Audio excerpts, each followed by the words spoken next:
Hello, everyone. Welcome again. So we would like to start by listening to Dr. James Gitter. All through the years, AUC School of Continuing Education has been supporting NileTESOL in so many ways. So we would like to kick off the day by a word from the Dean of AUC School of Continuing Education, Dr. James Gitter. Dr. James.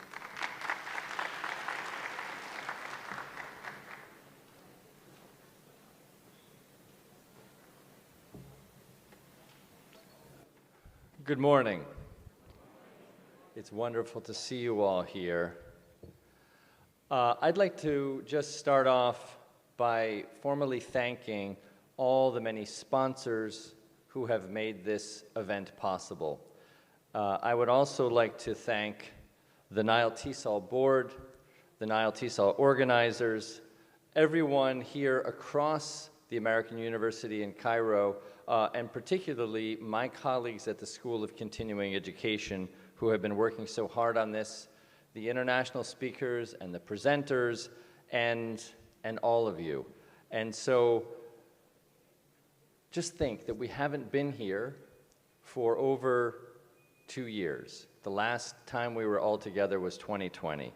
And so in my role as dean, I'm supposed to come to the podium and to formally welcome you and to thank you and all of that.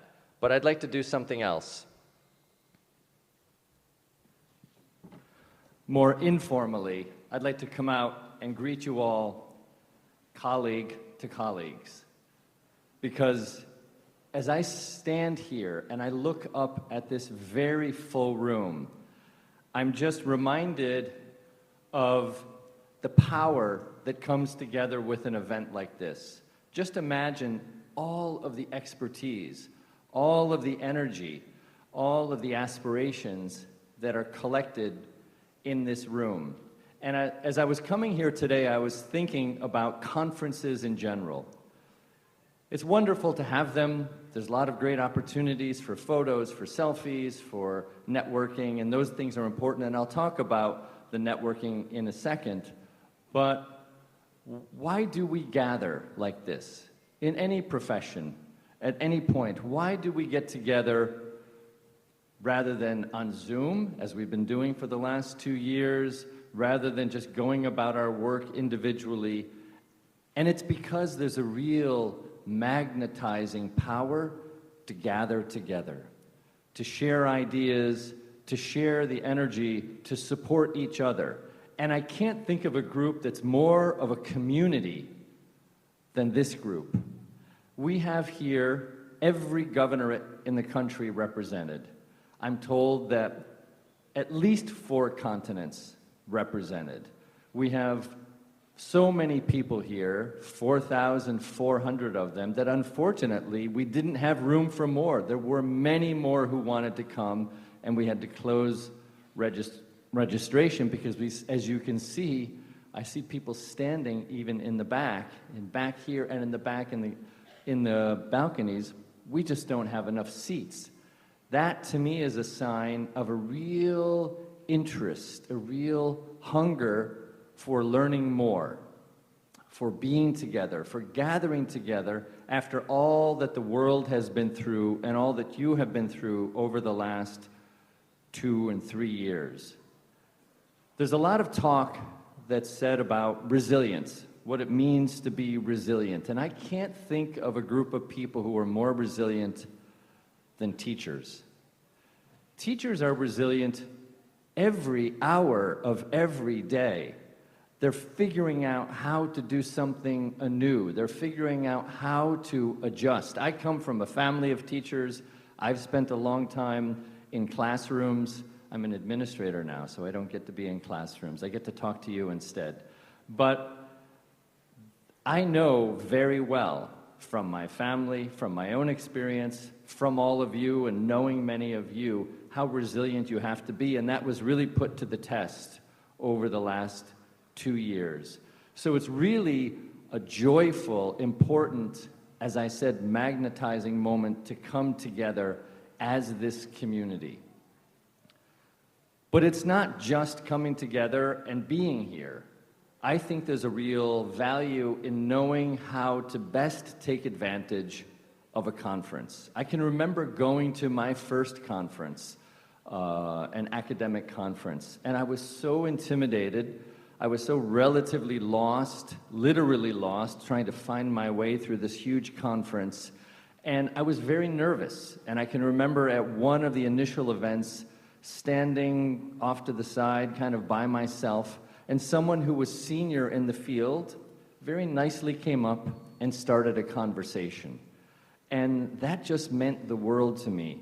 And it began a process of me entering that particular profession and getting to know people, and also finding other opportunities when I would go to conferences, and if I saw somebody standing there by themselves and going over and just chatting and opening up a conversation and learning about their interests. So one of the things I'm going to ask you to do is, if you see someone sort of nervously, awkwardly standing off to the side at some point between sessions, go up and talk to them. Invite them into your group. Ask them where they're from. Ask them about their experiences, what brings them here. Also, I think a conference is a great opportunity for each of us to push ourselves out of a comfort zone.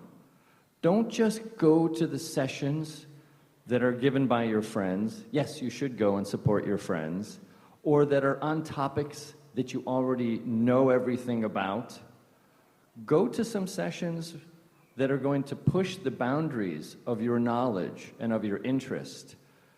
Go to some sessions where you're also going to meet new people and insert yourself in a new network of learning. Push yourself beyond what you would normally do on a day when you're not at the NileTESOL conference. That, I think, is very, very important. And for those of you who are here for the first time at a NileTESOL conference, make sure that as you meet people, you find ways to stay in touch with them. This is your network. I say to so many gatherings when we have graduations at the School of Continuing Education, there's a myth that of the great hero and people who succeed on their own and they struggle against all the odds. It's a myth. The reality is we succeed together, we learn together, we grow together in a community like this. So embrace it, be part of it, invite new people into it, and take a moment to just appreciate the fact that we've gotten through the last 3 years and we're here together. I'm so proud to be here with you, and thank you very much.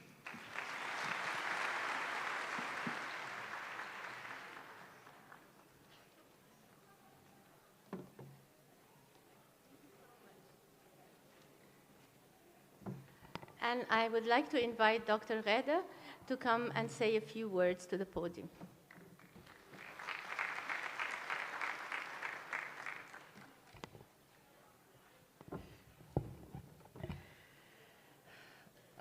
Dear colleagues, it gives me great pleasure today to welcome you to the 27th NileTESOL conference, finally face-to-face. I agree with Dean Ketterer that there's nothing more exciting than being in a hall full of educators waiting to talk about their students. Thank you all for coming.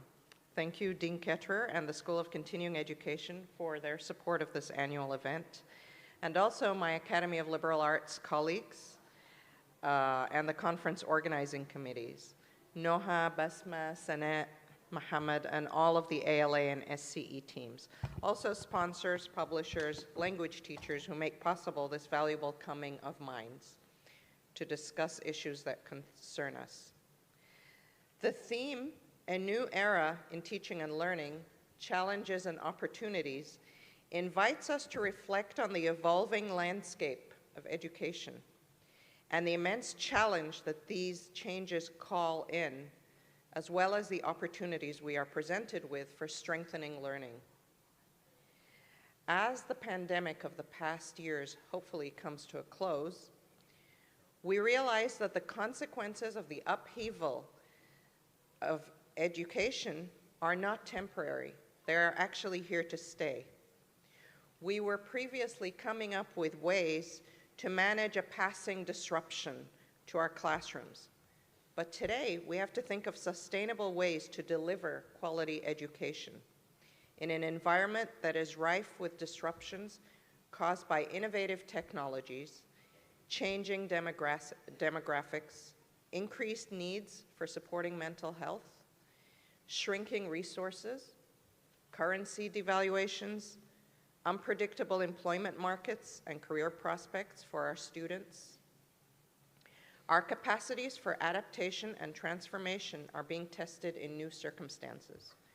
We have to rethink our entire teaching approach and ask questions to understand our new context. What new roles and responsibilities do we as educators have toward our students? How do today's students see themselves as they sit in our classrooms? How are we supporting the most vulnerable students? How can we harness the power of new technologies, such as artificial intelligence, to make sure that human intelligence is being used as ground for growth rather than being made redundant? What are our institutions doing to empower teachers to remain professionally viable?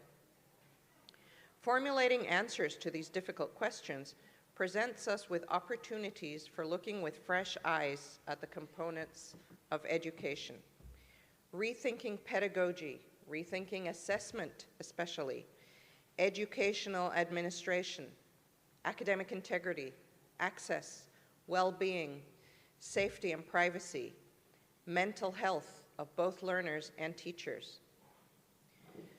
Today, the program book emphasizes themes of student support beyond the content of what we teach.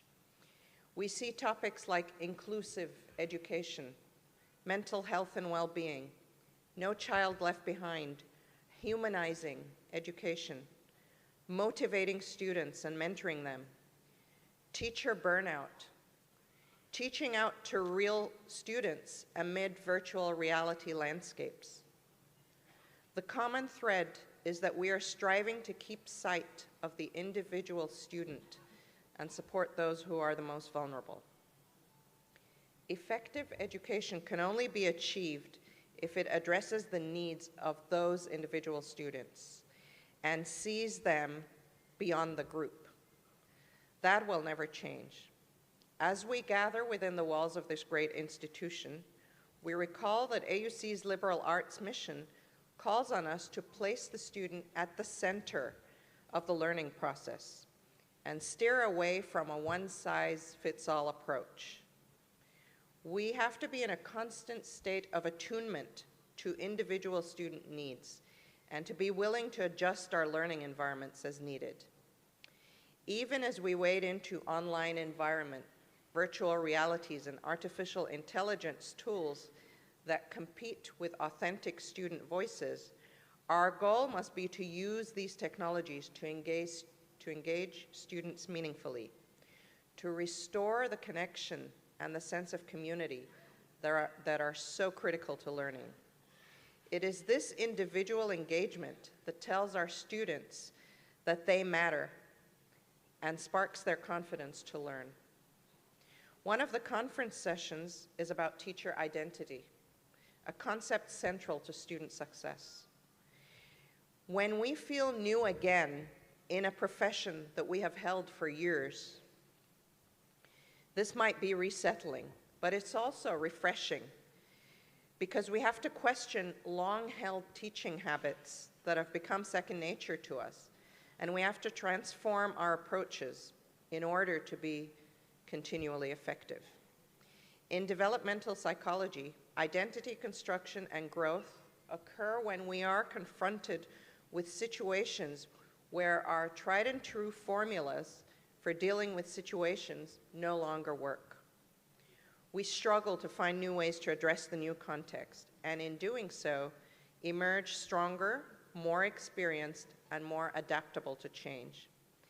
In this unfamiliar terrain, there are opportunities to evolve who we are and to become the teachers our students need us to be.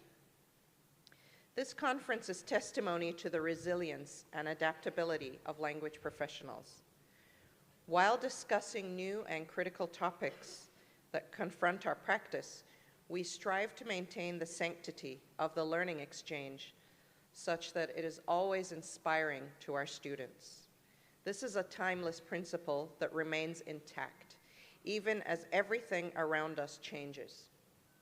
Thank you for your extraordinary commitment and resolve in ensuring that our students and our institutions emerge better and stronger. And best wishes for a very enjoyable conference. Thank you.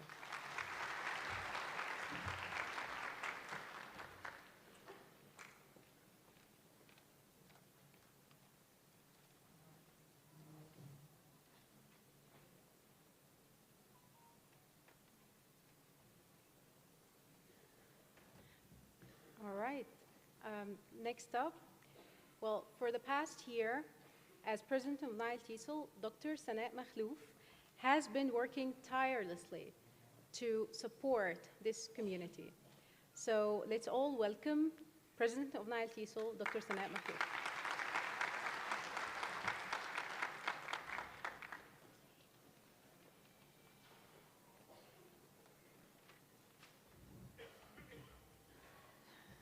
Thank you. Good morning, everyone. It is a great honor to participate in the opening of this year's NileTESOL 2023 conference held at our beautiful New Cairo campus of AUC. I want to take this opportunity to personally thank President Ahmed Dalal, Provost Ihab Abdurrahman, Dean Ghada Shimi, Dean James Ketter, for making this event possible. There are no words that can accurately express my sincere appreciation for all that everyone has done and still does for the NileTESOL Association. For that, we are all truly very grateful. Standing here brings back special memories of when I was co-chairing this conference a few years ago. It reminds me of all the hard work and long sleepless nights that went into organizing such a huge event. So I want to take this opportunity to sincerely thank Mrs. Hanan Faris, Director of the School of Continuing Education, and her team, as well as the conference co-chairs and the organizing committee who have worked day and night for months. Today, our world is facing many challenges which we cannot ignore. People from all walks of life are trying to fix the damage done to our planet. It is our duty as professionals and educators to play a major role in rebuilding our communities and nations. We need to focus on the realities of our world in order to find creative ways to help the new generations be active participants in the much needed processes of rebuilding, recreating, reforming, reimagining, and relearning. Although we are neither scientists, environmentalists, chemists, botanists, or mathematicians, we can and will teach our students ways of serving their community by helping them see the world as it is and developing their language skills as well as critical thinking skills to help make the world what it should be. Hence, the new era of teaching and learning awaits us all. Despite the possible challenges we might face, there will always be stories of success. It is therefore my hope that during these 2 days, we can all embark on the conference with an attitude of explorers, whose mission is to discover new areas unknown to some of us, to come to grips with the creative processes of teaching and learning, to discover new pedagogies and instructional tools used by our fellow professionals, and to try to follow the footsteps of other explorers who have taken risks as they have implemented new teaching technologies and reflected on the high and low points of their professional life. We all need to reach out to others so as to share experiences, improve teaching, and try to reach excellence as we do so. It is my hope that when the conference ends, we each take with us what will benefit our learners and enable them to be not only better students in the classroom, but better citizens whom the world so desperately needs. I hope that during this conference, your ideas will be challenged, your expectations will be met, your teaching practices will be questioned and developed, and your outlook to yourself and to your students will be modified in such a way that will make our job ever so meaningful and even more rewarding than it already is. Finally, I want to wish you all a very engaging and rewarding conference experience. Enjoy our beautifully designed green campus. Take time to network with professionals in the fields and build connections that will benefit you and your institutions. Attend as many sessions as you can. Learn from the various poster displays that we have. Talk to our distinguished speakers, and try to take a few breaks to feast your eyes on our lovely green campus of AUC. On behalf of NileTESOL, I wish you all a very wonderful conference experience. Thank you.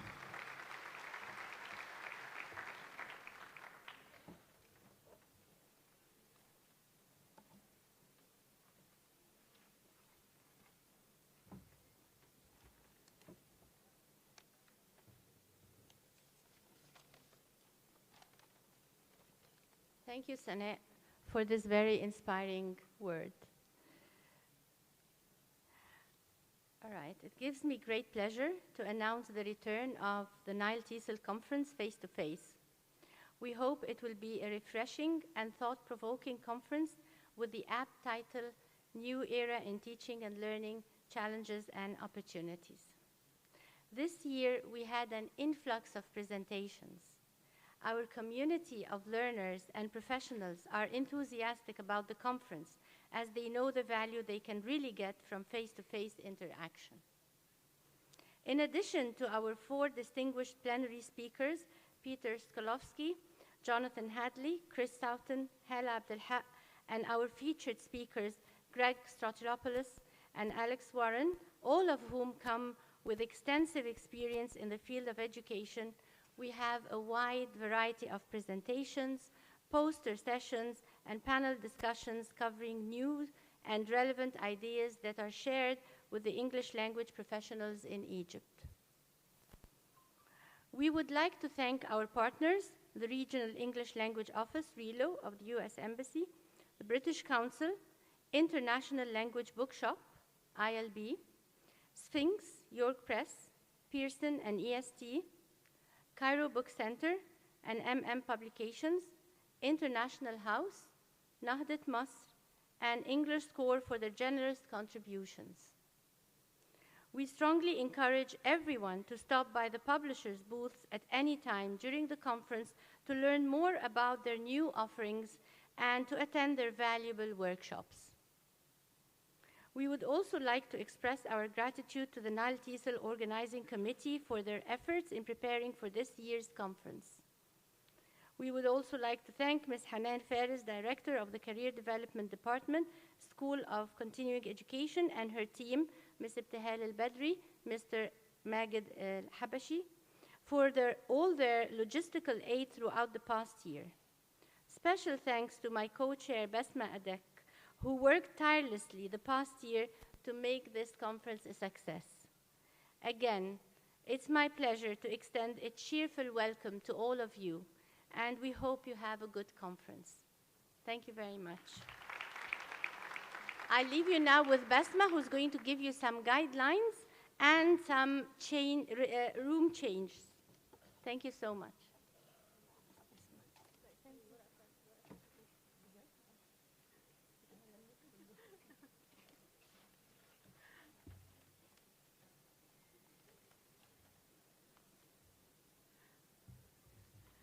All right.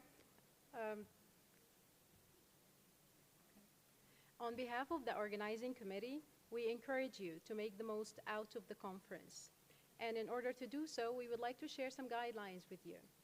First of all, the AUC is a non-smoking facility, which means if you would like to smoke, you have to go outside the gates in designated areas for smoking. Please feel free to ask the ushers to help you get to the locations. Please make sure to wear your name tag all through the 2 days of the conference. Okay. All right. All right, let me repeat again. So, first of all, as we said, the AUC is a non-smoking facility. So if you would like to get a smoke, you are encouraged to go to smoking designated areas which are located outside the gates. If you need any assistance, please make sure to ask the ushers for guidance with that. Please make sure to be discreet if you are joining or leaving a session in progress. And also, please make sure to wear your name tag all through the 2 days of the conference. It's very important that you do not forget to bring it tomorrow. That's how you will get into the gates. All right. The presentation is for 25 minutes plus 5 minutes for questions. And please know that some sessions might be closed after the capacity of the room is filled out. So we do encourage you to have some other sessions planned for the same time slot. Food and drinks, of course, are not allowed on buses or in rooms. And food and drinks are available in the cafeterias and in outlets. Feel free to ask the ushers. We have more than 24 ushers. Feel free to ask them for directions if you need to get to a specific room or anywhere on campus. Right. Don't forget to stop by the publisher booth in the area in order to check out their new offerings. And don't forget to fill in the feedback form that is found at the end of the program book. All right, now please listen very carefully. We have some room changes and session cancellations. For session cancellations, we only have one canceled session today, and it is session with the ID number NT23088. Again, NT23088. The session is in room SSE CP33, and it is on the time slot of 2 to 2:30 for the presenter, Natalie Trangmar. This session is canceled. This is the only canceled session for today. There are some room changes, so please listen very carefully and make sure to write that on the program at a glance, or the schedule that you have. All right. I'm going to mention the room changes for day 1 first, and then I will move to the room changes for day 2 as well. So for day 1, room SSE CP22 has been changed to Walid CP74. Again, SSE CP22 has been changed to Walid CP74. The next room change is SSE CP23. This has been changed to Walid CP75. Again, CP23 to Walid CP75. The next room change is SSE CP25. This one has been changed to Hatem 118. Hatem 118. The next room is SSE CP38. That's where our poster presentations are. So this one has been changed for SSE 28. So instead of 38, it became 28. The next room is SSE CP 39. And this one has been changed to SSE 29. So changing from 39 to 29. These two rooms are designated for poster presentations. Please make sure to check them out. They are really interesting. All right, that's all for day one. Now let's move to day two. Take a moment to get to the right page. All right, day two, we have only actually three room changes. We have SSE CP 28, and that has been changed to Hatem 123. So again, SSE CP 28 has been changed to Hatem 123. The next one are the poster presentation rooms. They will be the same as the first day, so let's say them again. SSE CP 38 and 39 has been changed to SSE CP 27 and 28. All right? That's all for the room changes. We hope you will have the most rewarding experience with this conference. Thank you so much.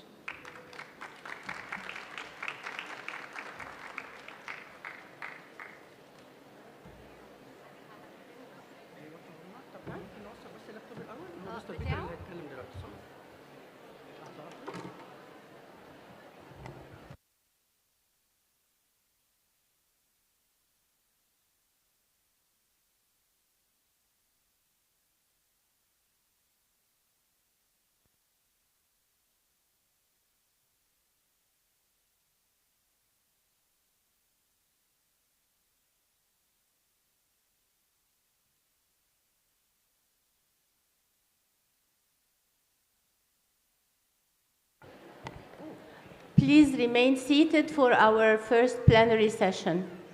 I will announce it in a few minutes.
I start?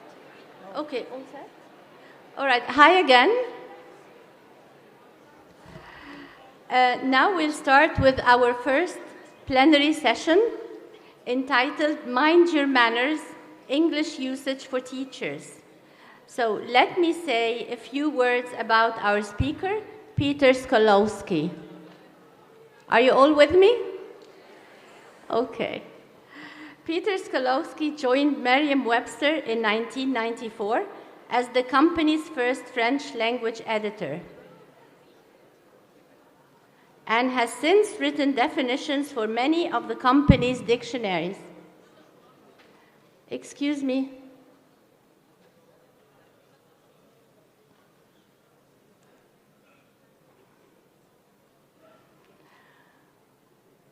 He also contributes blog articles, podcasts, and videos for the online dictionary, and his writing has appeared in Slate, the New York Times, and the Washington Post.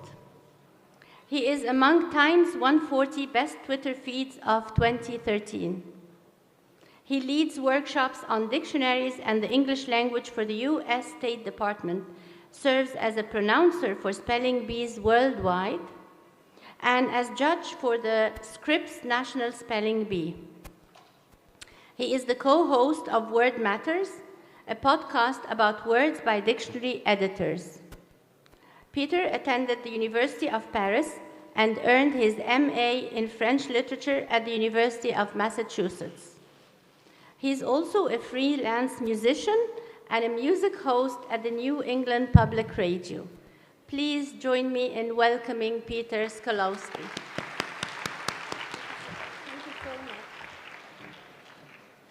Thank you so much. It's a thrill for me to come to Egypt for the first time to this campus.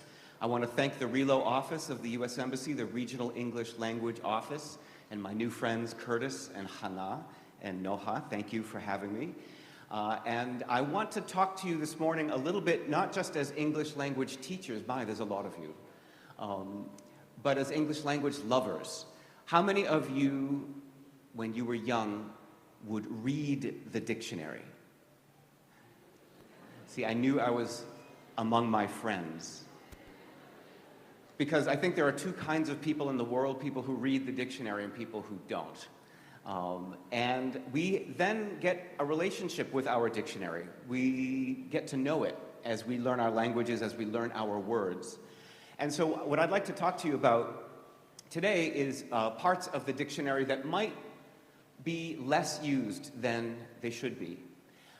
We're going to talk about how dictionaries are used. This is, by the way, a photograph in my office where we have every printing of the big Webster's Unabridged dictionary. And exactly why we use dictionaries. I mean, the basic question has a basic answer. For the concrete facts of spelling and definition and pronunciation, what we're going to talk about is something else, one of the lesser used parts of the dictionary.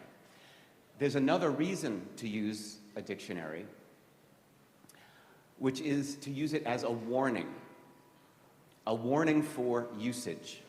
And that word usage is an interesting one because we, in the world of dictionary publishing, the English word is lexicographer, a person who writes a dictionary.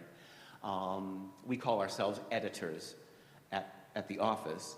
But there are different ways that we use this word usage. I mean, in tech, it's used for data. How much data do you have? That's your usage. That's not what we mean. Linguists use the word usage in a slightly different way. For them, it's frequency. How many of you know what a corpus is? Everyone is familiar with corpus linguistics today, which is different from when I began my career. But a corpus is a kind of measure of usage, right?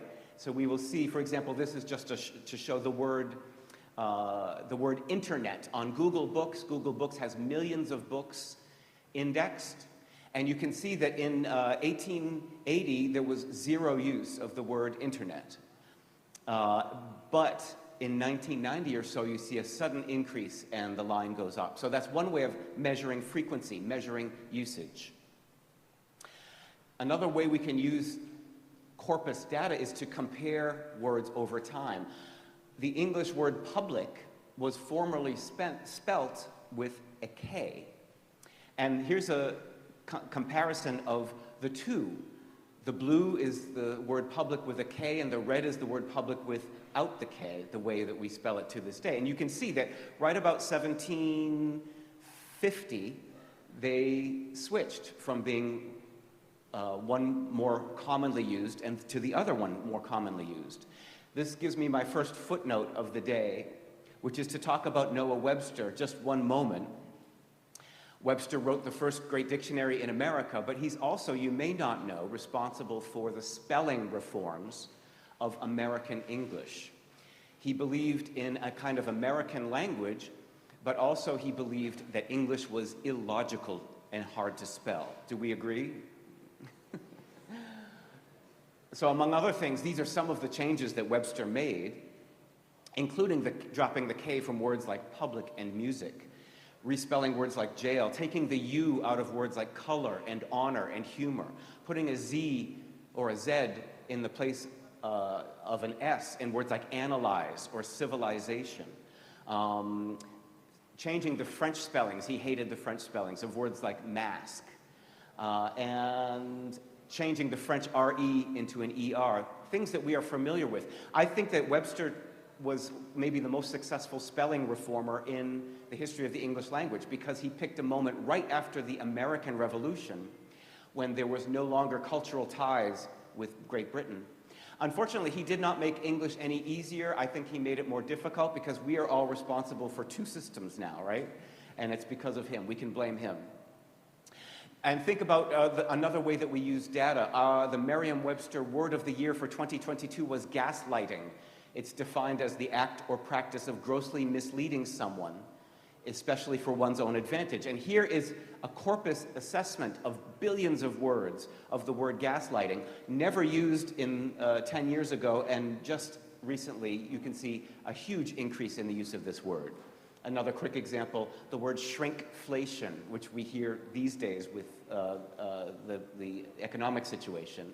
And you can see this is a word that has suddenly spiked in the last year. So that's another way of measuring usage. That's what linguists use usage for. However, for dictionary editors, usage means something else, a little bit different. It has to do with not just the semantics, but the cultural elements of a word. And what do I mean by that? There's a word like childish, which means behavior like that of a child, but is usually in a negative connotation. In English, we also have the word childlike, which is the same semantic meaning, behavior like that of a child, except it's almost always in a positive connotation. And so it's important to know that childish has a negative connotation, childlike has a positive connotation. There are other very similar words that have similar etymologies, for example, perspicacious and perspicuous.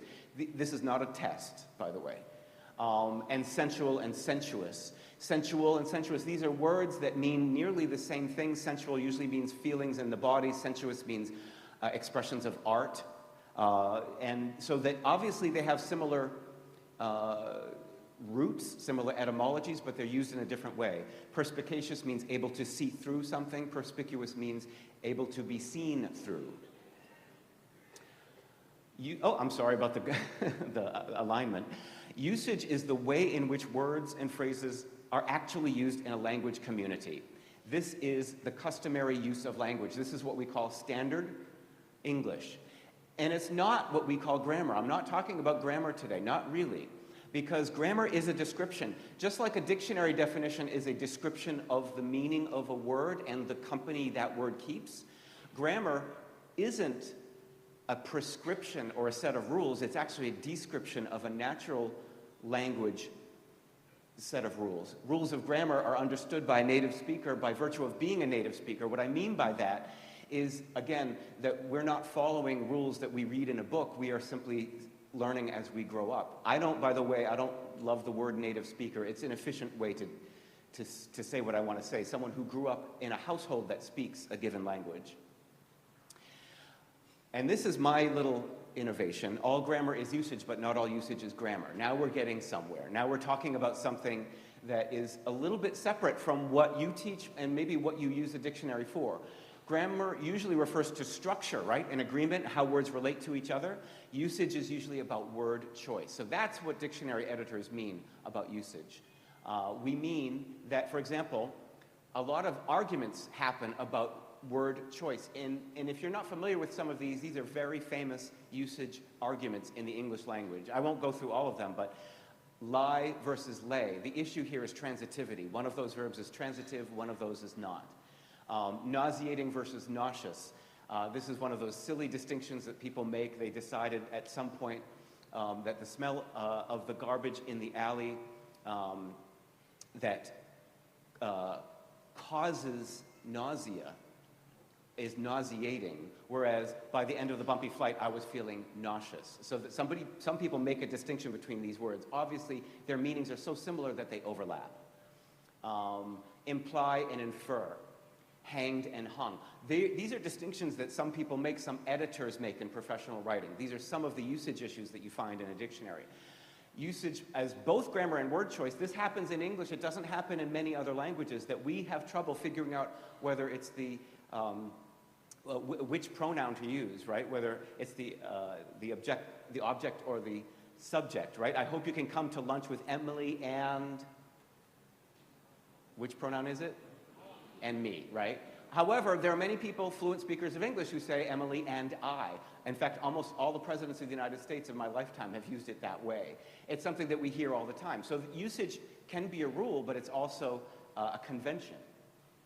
So the warnings that you get in the dictionary are about non-standard language, not conforming in pronunciation, grammatical construction, idiom, or word choice to the usage generally characteristic of educated native speakers of a language.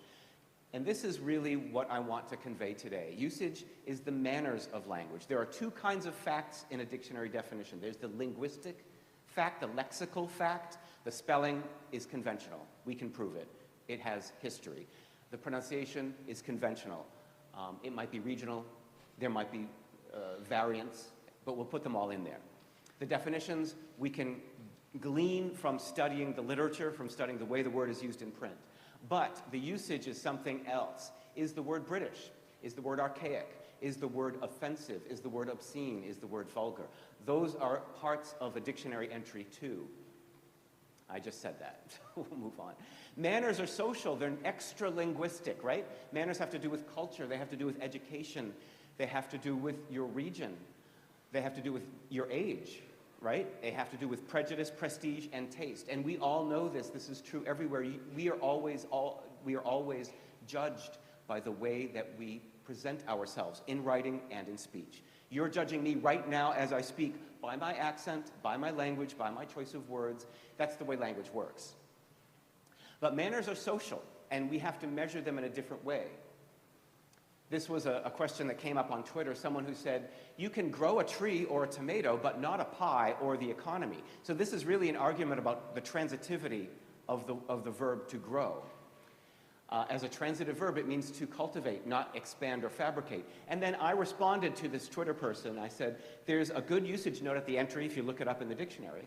Transitive use is established and grammatical, but one's taste can determine whether or not to use it. I said that it's not a way that I would use that word, but I would not correct someone else for using it that way.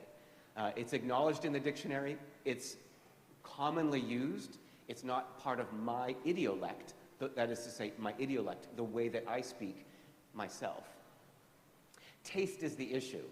Some people have good taste, some people have bad taste, right?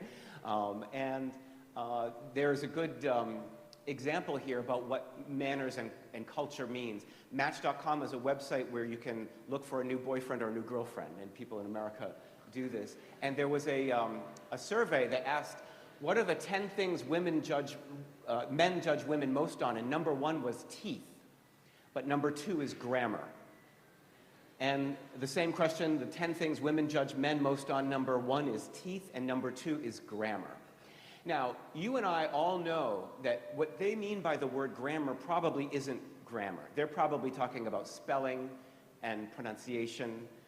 They're talking about their own preferences, really.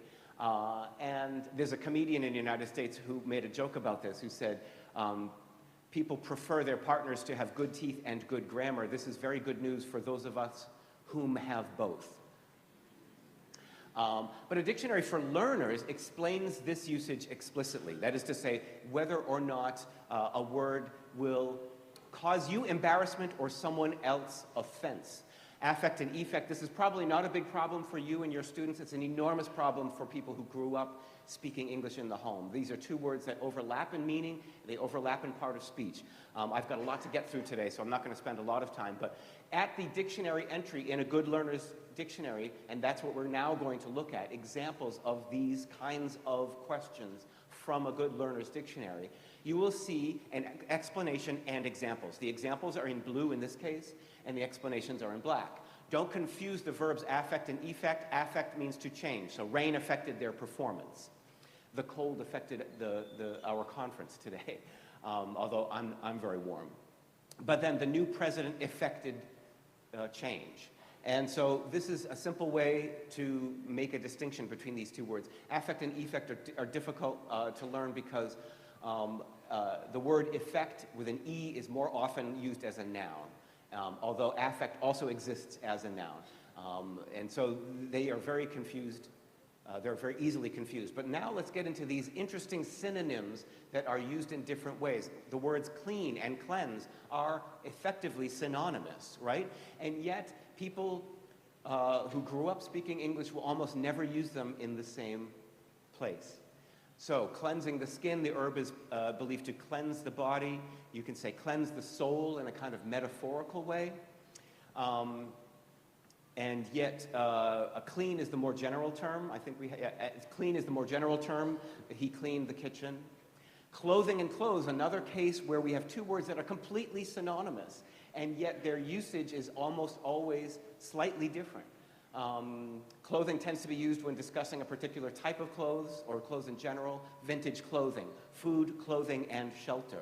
But clothes is usually used when you're talking about the things that someone is actually wearing. So I put on some clean clothes, wearing fancy clothes to the conference. So notice, it's all about usage. It's not about semantics. The semantics are almost identical. It's hard to make a definition that will clearly delineate the distinction between these things. So we have to put what I call usage notes.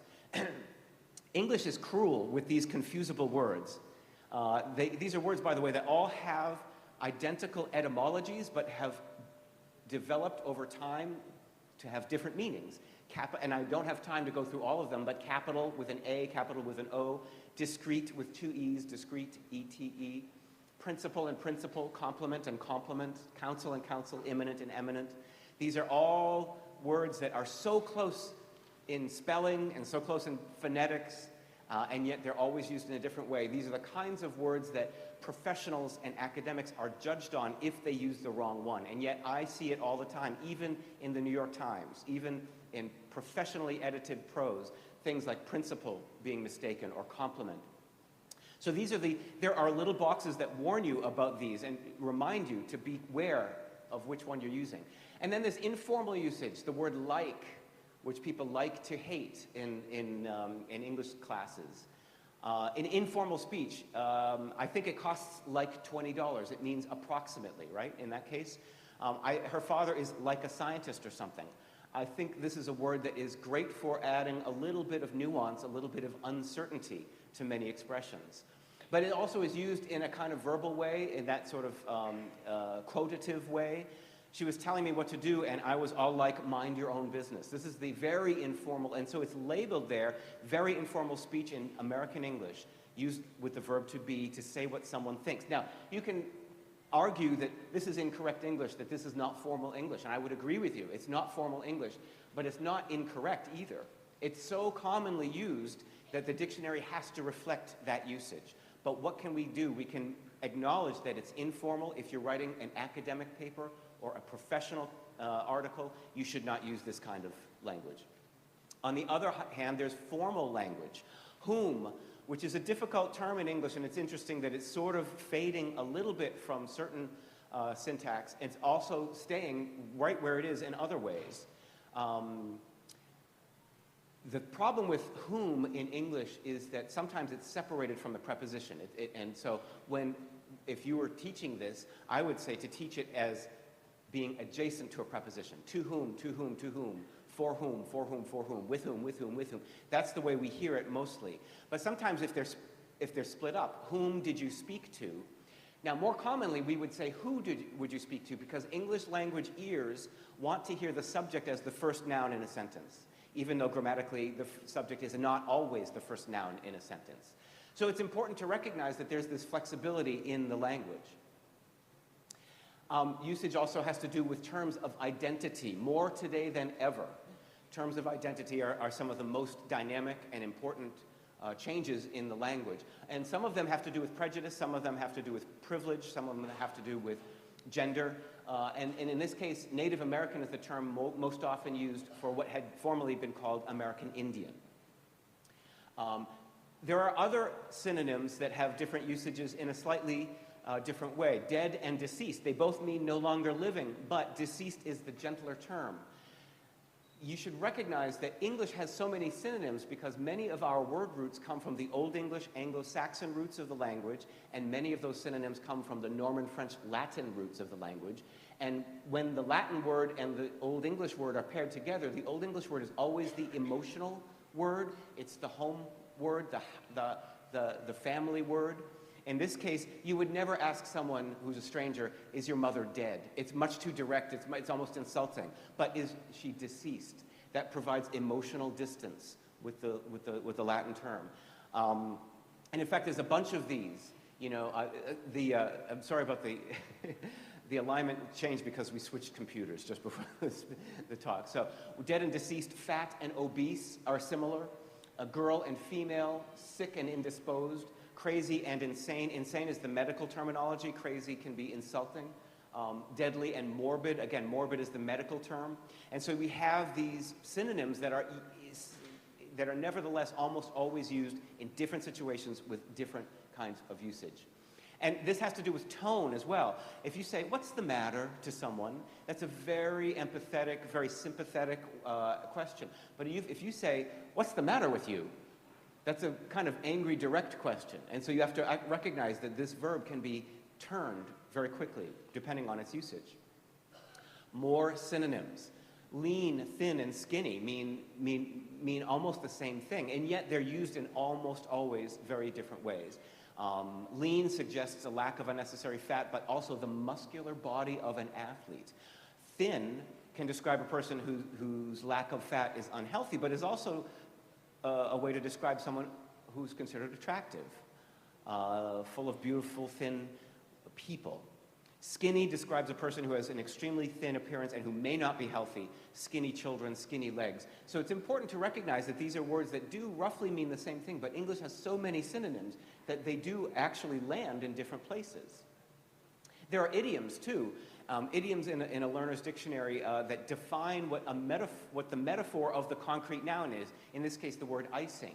I mean, there are nouns like horse. If you think about the word horse, there are so many idioms with the word horse, especially the most famous one, hold your horses, right? Hold your horses, which means slow down or to wait.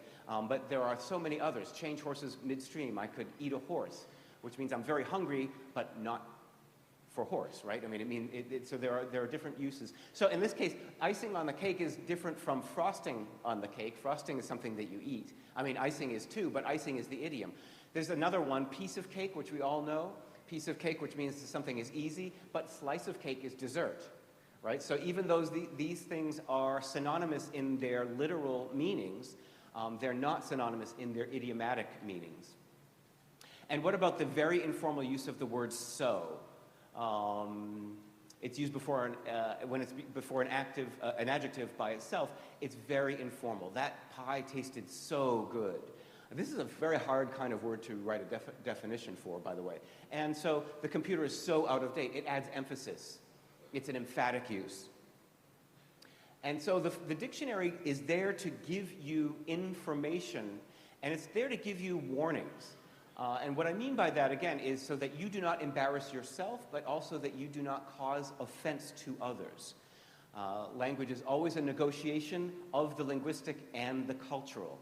The linguistic elements don't exist in a vacuum. And a good learner's dictionary shows you this information. And that's the important point I want to end on, which is that a learner's dictionary is extremely different from a dictionary written in a conventional way for people who grew up speaking a given language. The Merriam-Webster Collegiate Dictionary is one that you might be familiar with. It's the Red Dictionary. It's the best-selling hardcover book in American history after the Bible. So it's part of our culture. Once when I met Bill Clinton, the first thing he said to me was, I still have my copy of the Collegiate Dictionary. And so I meet people all the time who have it through the decades. And yet, that dictionary is not great for learners, it's not great for teachers of language, because it doesn't include this explicit usage information. The three big differences between a learner's dictionary and a dictionary written for native speakers are, one, the definitions are written in plain language, a vocabulary of 3,000 words to describe 100,000 words, so that your students can read the definitions very quickly, relatively quickly. The goal is that they can use the dictionary without you next to them, right? Without you being in the classroom. A definition is teaching through writing, right? A dictionary is a textbook for vocabulary. The second difference is the example sentences. There are many, many, many example sentences because you have to learn the syntax and the usage and the collocations through exemplification. So there are many example sentences. And finally, the last difference is idioms. There are many idioms in a learner's dictionary. There are very few in a dictionary written for a native speaker. So use a learner's dictionary for your students and for yourselves always. The one that I took our examples from is at Britannica.com. It is free online at Britannica.com. It's a dictionary that I helped to write. It's one in which it's the basis of our spelling bee this month as well. And so teachers shouldn't put their head in the sands. You should not ignore that usage and definitions are two different parts of a dictionary, and you shouldn't ignore the parts of the dictionary that are helpful for everyone. One of the editors at Merriam-Webster used to say, tell the truth about words, and my favorite philosopher, Montaigne, said, they who would fight custom with grammar are fools. And so I urge you to all be wise, and to be good teachers, and to use dictionaries often. So thank you very much.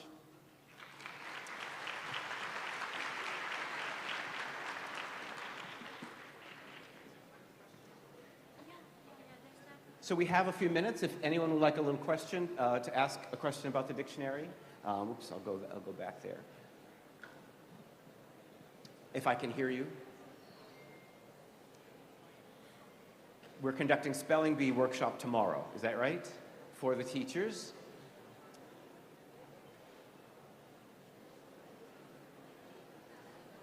Okay, well, oh yes, I'm sorry. The question isn't very fair. What is my favorite dictionary? There's the Oxford English Dictionary, which is the historical dictionary of 1,000 years of literature, which is one of my favorite dictionaries. There's the Merriam-Webster Dictionary of English Usage, which is only about those questions of usage, which is probably my favorite of that specialist dictionary. And finally, there's the great big fat unabridged dictionary, which is my favorite edition. So thank you very much. Thank you very much for a very informative plenary session. Now, you have 15 minutes, everyone. You can enjoy coffee or tea, and then you start the sessions at 12. Again, please have a contingency plan, have plan B. If you go and find the rooms filled up, please have plan B to join another presentation. We have over 14 concurrent sessions. Thank you so much, and enjoy your day.